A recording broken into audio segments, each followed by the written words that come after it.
Hello everyone, welcome to my YouTube channel science study.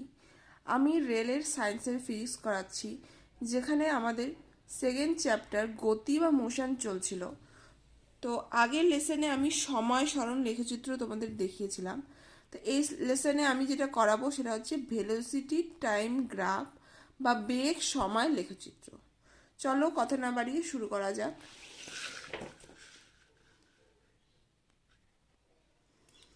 তো এখানে হচ্ছে বেগ সময় লেখচিত্র।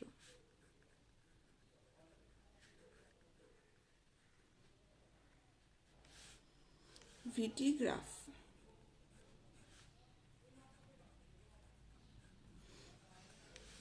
এখানেও কিছু কেস রয়েছে, চলো সেই কেসগুলি দেখে নিই। ফার্স্ট, যখন বস্তু সমবেগে গতিশীল।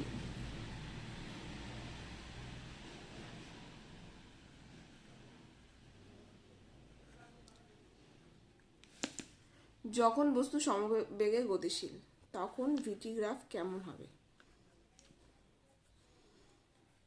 ভি এটা টি। আচ্ছা, সমবেগে তার মানে কি? বেগের যে পরিবর্তন,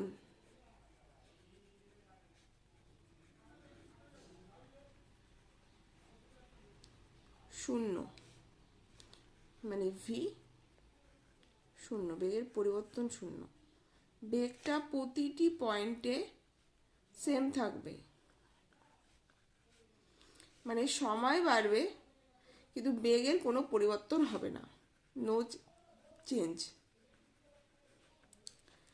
যেহেতু বেগের কোনো পরিবর্তন হবে না তাই কনস্ট্যান্ট হবে, তাই টি অক্ষের সমান্তরাল হবে এক্ষেত্রে। আচ্ছা, বেগের পরিবর্তন না হওয়ার মানে কি? ত্বরণও শূন্য। কেন? কারণ আমরা জানি ত্বরণ ইকুয়াল টু বেগ পরিবর্তন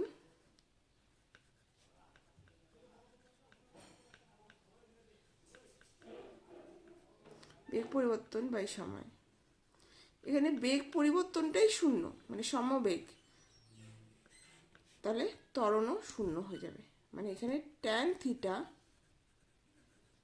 জিরো বা স্লোপ জিরো বা নতি আমাদের কাছে জিরো হবে। ঠিক আছে,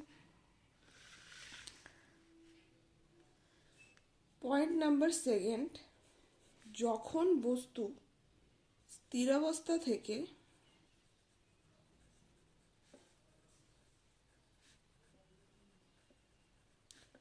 সমত্বরণে গতিশীল হবে।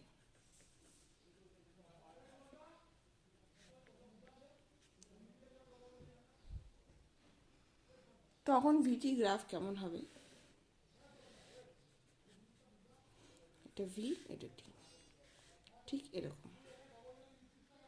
আর এটা হচ্ছে থিটা। আচ্ছা, এটাই ট্যান থিটা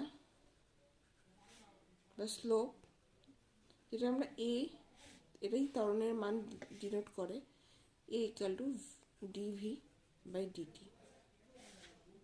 ঠিক আছে, প্রতিটি পয়েন্টে ত্বরণের মান কি হবে? একই থাকবে, তাই গ্রাফটা ঠিক এরকম হচ্ছে।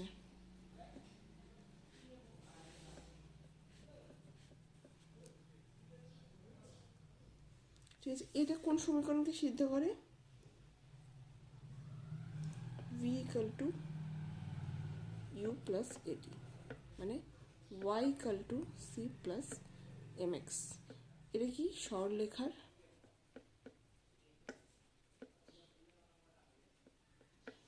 এটার যে গ্রাফটা সবসময় এরকমই হয়।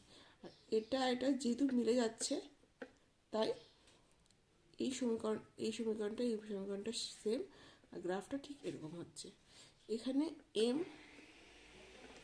এম হচ্ছে স্লোপ বা ট্যান থিটা। ঠিক আছে, যেটা এখানে এর দুটো যদি কম্পেয়ার করি, এম ইকাল টু এ আর A equal to DV by DT, মানে বেগের পরিবর্তন বাই সময় পরিবর্তন। ঠিক আছে,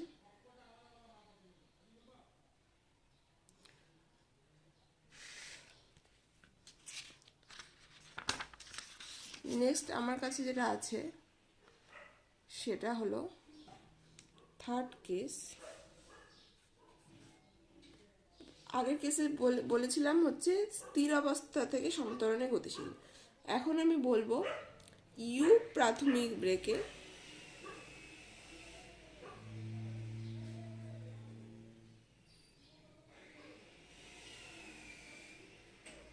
সমত্বরণে গতিশীল।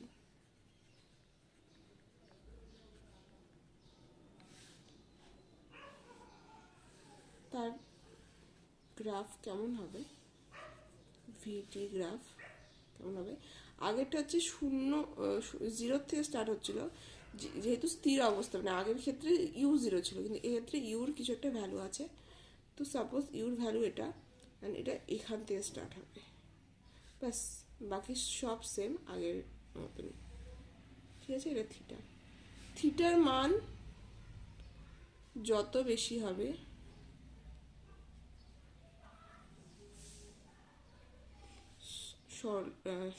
স্লোপের মানও তত বেশি হবে।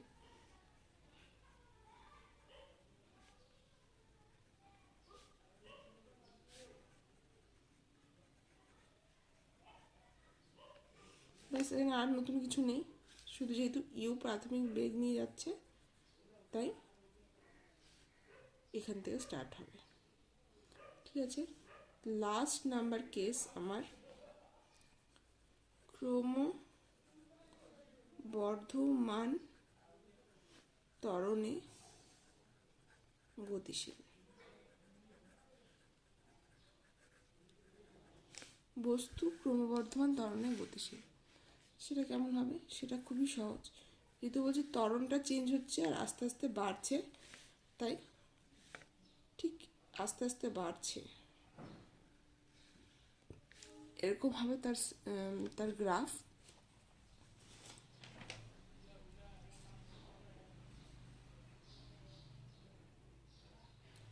এটা কি ওয়ে ধরলাম, এটা আস্তে আস্তে কার সমান্তরাল হচ্ছে, স্লোপ আস্তে আস্তে বৃদ্ধি পাচ্ছে। দেখো এই পয়েন্টের স্লোপ যা আছে, এই পয়েন্টের স্লোপটা কি বেড়ে গেল, তাই এটা কি হচ্ছে, ক্রমবর্ধমান ত্বরণ নিয়ে গতিশীল।